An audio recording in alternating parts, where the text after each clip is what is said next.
The most important thing to know about driving your equipment is how to make it stop.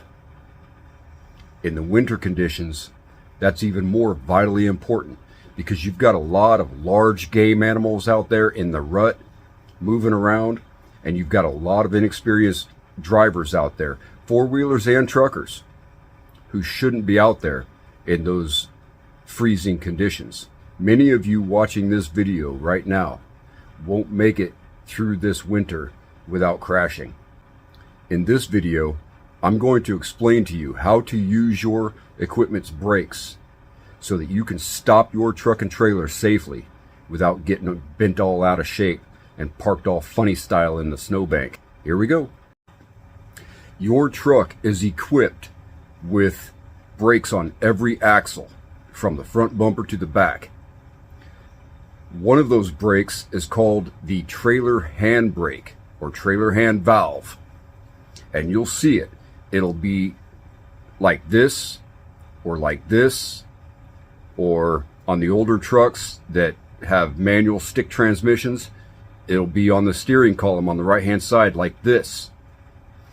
It might say not for parking, and that's true because it's an air brake. It's not a spring brake, but it's called the trailer hand brake.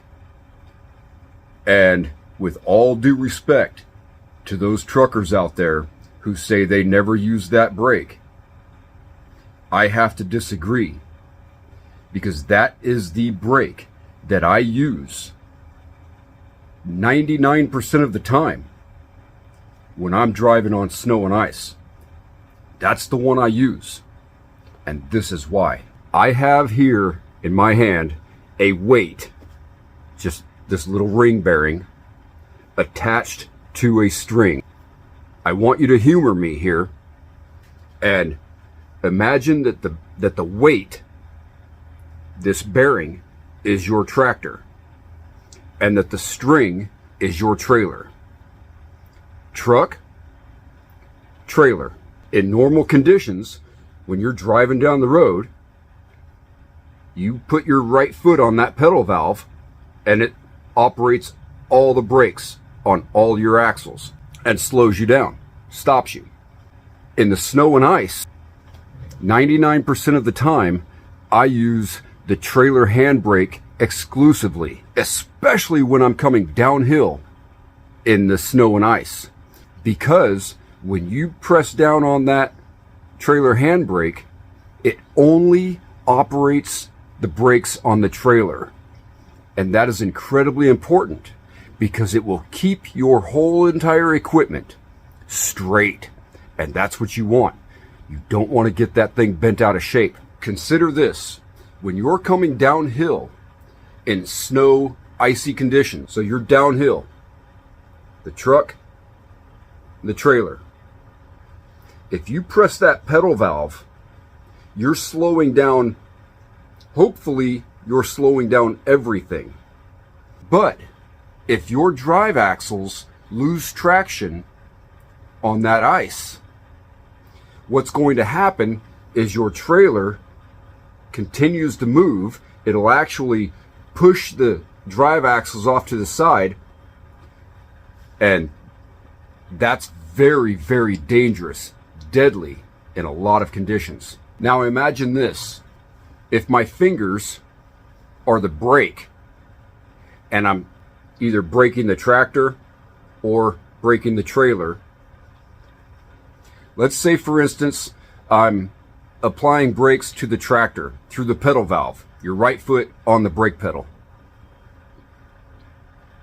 Okay? I apply the brakes to the tractor. My trailer slides out to the side, and now I'm jackknifing going down an icy hill. That looks like death. But if I only apply the brakes to the trailer, everything stays in line. I only apply brakes to the trailer. Remember, the string is my trailer. I only apply brakes to the trailer. Everything stays in line.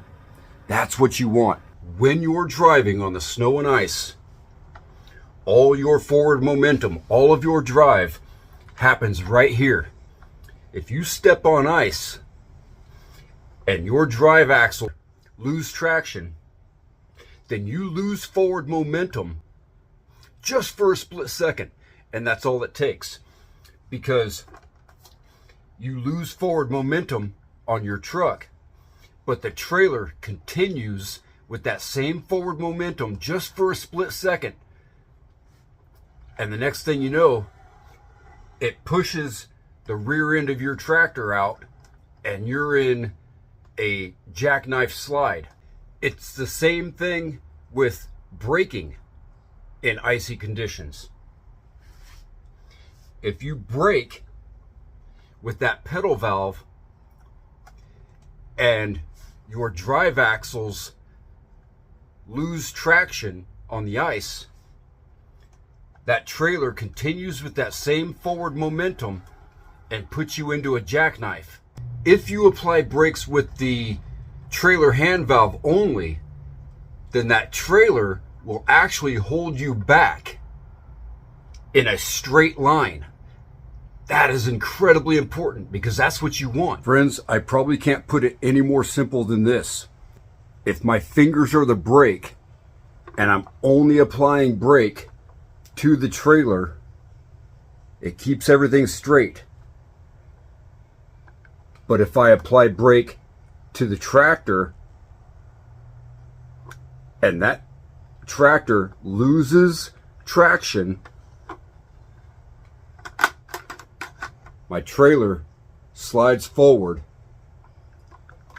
and the next thing you know, I'm parked upside down in the snowbank.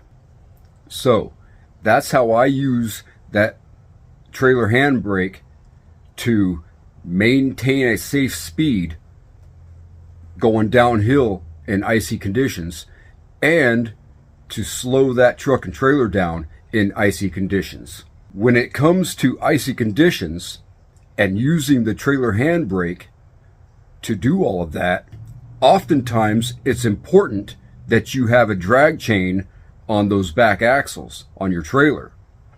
Snow chains do not provide any braking power. Snow chains do not provide any braking power. What they do is provide you traction where you might otherwise not have any. So, if you are applying your trailer handbrake and you have a drag chain on your back axles, that will help a heck of a lot in preventing a slide out when it comes to slowing or maybe even an emergency stop. Friends, there is a lot to know about winter truck driving, and I cannot pretend to know anything beyond what experience has taught me.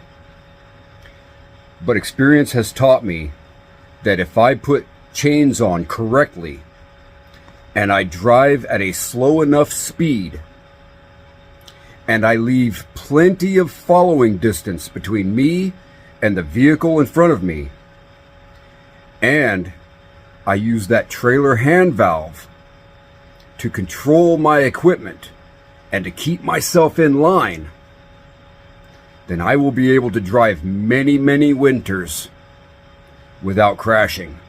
I hope this video helps. I know I'm probably going to catch a whole lot of grief in the comments from all kinds of other people who don't like that trailer hand valve or don't know how to use it. And that's fine. If you don't want to take my advice, that's okay. I hope I don't see you in the blood puddles. You guys have a good winter. We'll see you out there.